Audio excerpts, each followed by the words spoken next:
essa segunda parte nossa hoje, né, sobre o estudo da roda da vida, nós vamos continuar naquele capítulo que se chama Tcherenzig e os 5 agregados. Eu postei no grupo esse texto do Lama, não sei se vocês tiveram a oportunidade de ler, não foi essa semana, foi na outra semana anterior, mas ele está lá, se vocês olharem lá no nosso grupo, ele está lá, né? E o Lama vai dizer assim, ó, presente no mundo condicionado dos seres humanos, Tcherenzig conversa com Shariputra. Eu acho que eu já falei sobre isso aqui, né? Não me lembro se isso é um ensinamento budista, né? Que está registrado lá nos sutras, que são os textos budistas, né? Onde o Buda se reúne com um grande grupo de discípulos dele, né? Discípulos monges e discípulos, vamos dizer assim, não monges, que eles chamam de bodhisattvas, ou seja, que são praticantes, mas que não fizeram aqueles votos de ser monge, né? Voto de celibato e tudo. Então ele está reunido com esse grupo, né? E nessa reunião há um momento em que o Buda entra num estado meditativo que é chamado de concentração nos incontáveis aspectos dos fenômenos, ou seja, conseguir ter clareza sobre todos os fenômenos que acontecem a todo momento. Então ele entra nesse estado, né? E junto deles, nesse grupo de discípulos, tem um discípulo em especial que em sânscrito o nome dele é Avalokitesvara, mas no tibetano, no budismo tibetano, é Tcherenzig, né? E qual é a qualidade desse discípulo? Esse discípulo, ele capta, vamos dizer assim, esse magnetismo que emana da meditação do Buda e começa a se preocupar, como que eu posso fazer para que os seres entendam isso que eu estou conseguindo ver e que o mestre está transmitindo, né? Então ele é a representação da compaixão, porque ele não se contenta só em ter a mesma visão que o Buda está tendo. Ele fala, nossa, essa visão aqui nos conduz à felicidade, mas como que eu faço para transmitir isso para os seres, né?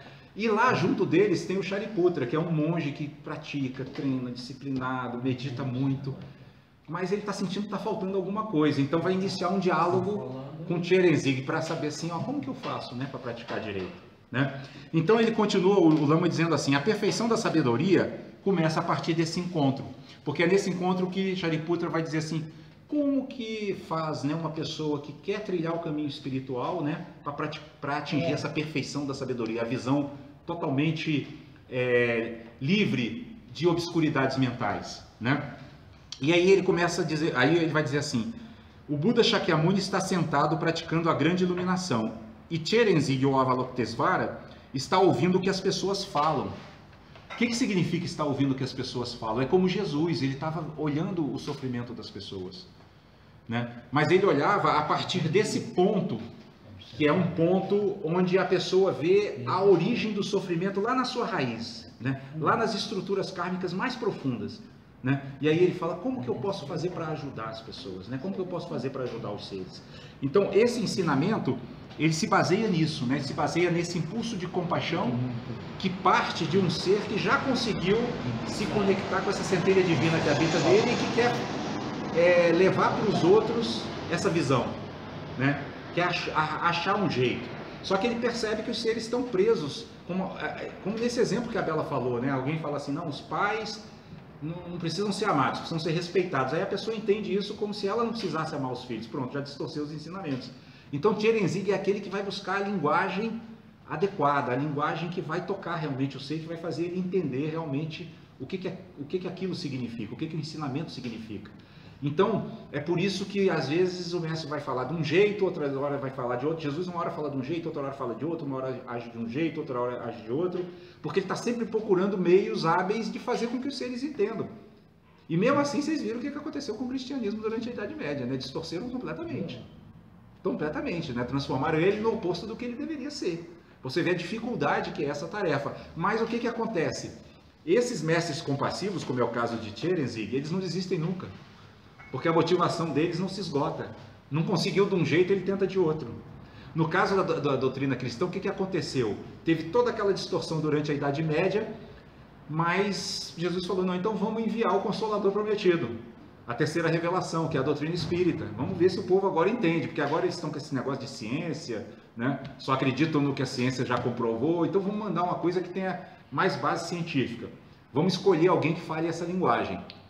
Então, quem que eles escolheram? Kardec, que era um cientista, era um professor, né? Era um racionalista do século XIX, né? Positivista, que colocou todo o evangelho numa linguagem que a gente, bom, agora eu estou começando a entender, agora isso aqui faz algum sentido para mim.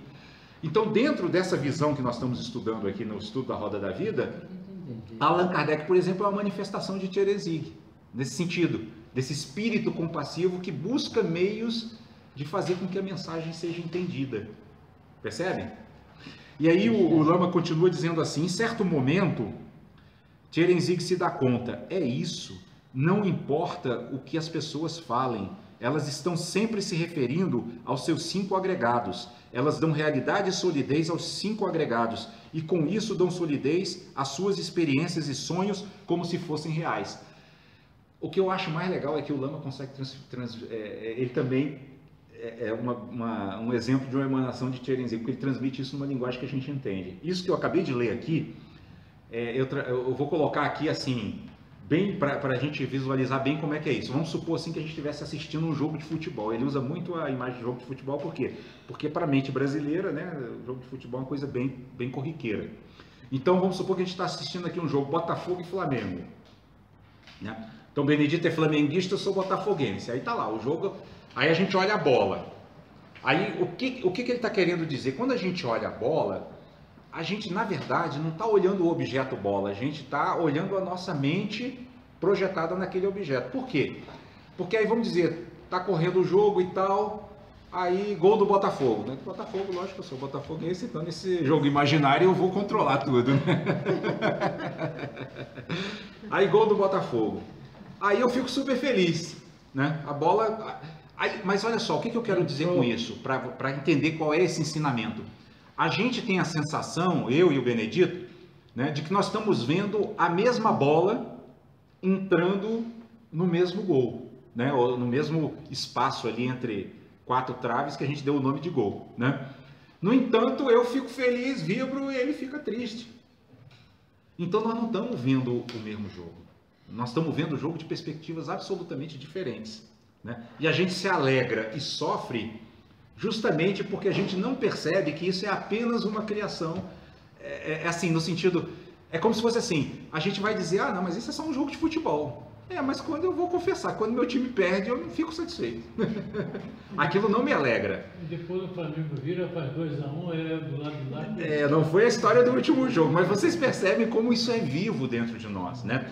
Então, eu estou dando esse exemplo, porque com esse exemplo a gente entende perfeitamente o que o Lama está dizendo assim, ó.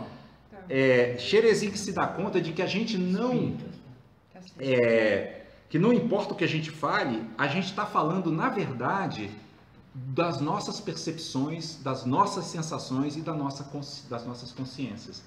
Consciência pode ser, inclusive, interpretado como identidade. Então, eu tenho uma identidade botafoguense, né? Eu me identifico com o time, é isso. Não adianta negar. É óbvio que quando ele ganha eu fico feliz, né? Claro que isso aqui me ajuda a não ficar tão triste quando ele perde, né? Mas se ganhar, tá bom. Melhor é assim, né? Entendeu? Mas, então eu não estou me relacionando com um time, com uma bola, com um campo que existe lá fora, né? Eu estou me relacionando com 5 agregados. O que são 5 agregados? O meu corpo, que tem 5 sentidos. Esses 5 sentidos geram percepções. Essas percepções estão condicionadas pela minha estrutura kármica. Por exemplo, Benedito tem um karma pesado, flamenguista, eu tenho um karma mais suave, né? Sou botafoguense. Vocês entendem como é que funciona isso? A proteção da máquina ali é flamenguista, olha. Pois é, rapaz, eu não achei outra cor, mas você vê como eu estou começando a ficar um ser iluminado, né? Estou aceitando até preto e vermelho aqui. Mas essas brincadeiras, elas são legais porque a gente está rindo de quê? Nós estamos rindo porque nós estamos enxergando isso. A gente não se relaciona com as coisas. A gente se relaciona com esses nossos 5 agregados, a forma como o nosso corpo e nossa mente interagem com o mundo, né? E tudo isso, entre esses 5 agregados, o quarto é justamente o que? Estruturas kármicas, formações mentais. Então a gente está já como se fosse assim, com tudo arrumadinho na nossa mente para interpretar as coisas do nosso jeito. Por isso que com aquele exemplo que a Bela falou é bem interessante, né? Vai lá um palestrante espírita, dá uma palestra para tentar fazer as coisas se equilibrarem mais. Olha, o pai não precisa ser amado, o pai precisa ser respeitado. E as pessoas vão lá e interpretam, ah, então é isso mesmo, tem que dar umas bolachas nesse menino e começa a violência em vez de realmente amor. Percebe? Mas por quê? Porque as estruturas kármicas estão ali filtrando a coisa de uma maneira distorcida. E esse estudo que a gente faz aqui é exatamente para purificar todas essas estruturas e enxergar a coisa como ela é, como ela realmente se dá. Então, na hora que o menino está se comportando mal, eu vou lá e eu sou mais duro, eu exijo respeito, mas eu estou amando ele. Eu exijo respeito por quê? Porque lá fora, aqui eu vou exigir respeito dentro de certos limites que não vão machucá-lo. Lá fora não. Lá fora, a hora que ele se comportar mal e não souber ter limites, o pessoal pode até matar ele. Como muitos pais se arrependem de não ter posto limite aos filhos quando estão enterrando o filho lá no cemitério. Né? Então, a mensagem é essa, mas aí a pessoa distorce porque ela está com a estrutura kármica totalmente distorcida. Mas esse exemplo do futebol é muito interessante, né? O Lama, ele é gremista, né? Não sei nem se é a essa altura do campeonato, mas ele dá muitos exemplos assim, né? Ele fala assim, então lá os vermelhos, que são internacional, né? E os grêmios azuis. E ele fala, e não dá para entender, porque a bola entra no mesmo lado, e uns ficam tristes, outros ficam alegres, mas o fenômeno é o mesmo. Mas por quê? Porque estão se relacionando com suas percepções, estão se relacionando com seus 5 agregados. E é isso que no Evangelho, segundo o Espiritismo, vai ser chamado de egoísmo. Ou seja, eu só consigo relacionar com a estrutura do meu próprio ego projetada no mundo. Eu projeto ela no mundo, e aí dá essa confusão, por exemplo, nas eleições agora. Maior confusão. Porque cada um está com a sua estrutura kármica e todo mundo está com a razão. Não tem ninguém que você conversar. Se você conversar com um, você fala, nossa, realmente, você está certo. Aí você vai para o outro lado, parece que estão certos também. Todo mundo está certo. Porque no fundo, o que acontece? A gente cria a nossa bolha de realidade e aquilo para nós é real. Aquilo para nós é real. Né? Mas no caso do futebol, por exemplo, não passa de um jogo. Que realidade tem nisso? O Lama fala isso, quando sai todo mundo de campo, você olha assim, não tem mais nada. Né? E atualmente, isso está ficando tão claro que, por exemplo, essas arenas modernas que eles constroem, que eles chamam de arenas, não chamam mais de campo de futebol, tem um dia que tem jogo de futebol, outro dia tem show, um show musical. Então, onde é que está o próprio campo de futebol e onde é que está o palco musical? Na mente, né? Na mente de quem está construindo. Vocês lembram do exemplo que eu já falei várias vezes da mesa? Se o carpinteiro, quando ele está começando a construção da mesa, está lá um pacote de pregos, umas tábuas de madeira enorme e uma lata de verniz. Aí ele vai dizer assim, eu estou construindo uma mesa. Aí você olha, vê uma lata de verniz, vê pregos e vê uma tábua que nem está cortada ainda. Onde é que está essa mesa? Aí ele pega e junta tudo isso que não é mesa e depois aparece a mesa. Só que a mesa já apareceu lá muito antes. Por quê? Porque se a gente estivesse vendo só com o nosso olho físico, o que a gente estaria vendo é um pacotinho de pregos, uma lata de verniz e tábuas de madeira.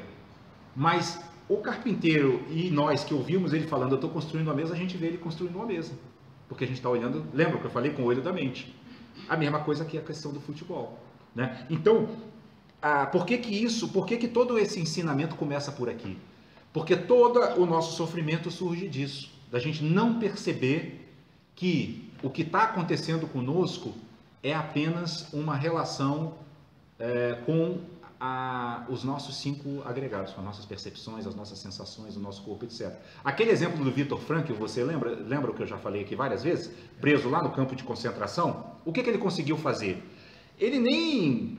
Até onde eu saiba, ele nunca entrou em contato com ensinamentos budistas, mas o que ele fez? Ele percebeu isso, ele era psiquiatra, ele falou assim, poxa, eu não estou me relacionando aqui com algo que tenha solidez fora, né? Porque aparentemente ele estava num lugar fedorento, maltratado, nazistas perversos, né? Mas aí ele pegou e mudou, ele conseguiu fazer essa mudança dentro dele de tal forma, ele falou, não, isso aqui é um grande campo de pesquisa para um psiquiatra. Ele se motivou. Brotou uma energia nele, que o fez inclusive sobreviver. E o que mais me impressiona é que ele morreu com 90 e tantos anos. Vocês imaginam, um cara que passou 3, 4 anos num campo de concentração, que foi submetido, usado como cobaia, igual os bichinhos são usados hoje para fazer pesquisa médica, ainda conseguiu viver até os 93 anos. Por quê? Porque quando ele mudou a estrutura interna dele, quando ele percebeu que ele não se relacionava com coisas concretas, mas com formas criadas pela mente dele, ele deu uma outra forma. Ele falou, não, isso aqui é um campo, um laboratório de pesquisa, eu estou aqui, é para pesquisar. Se ele fosse cristão, talvez tivesse dito, não, Jesus me colocou aqui para eu fazer algum trabalho, então eu vou achar qual é o sentido disso. E achou.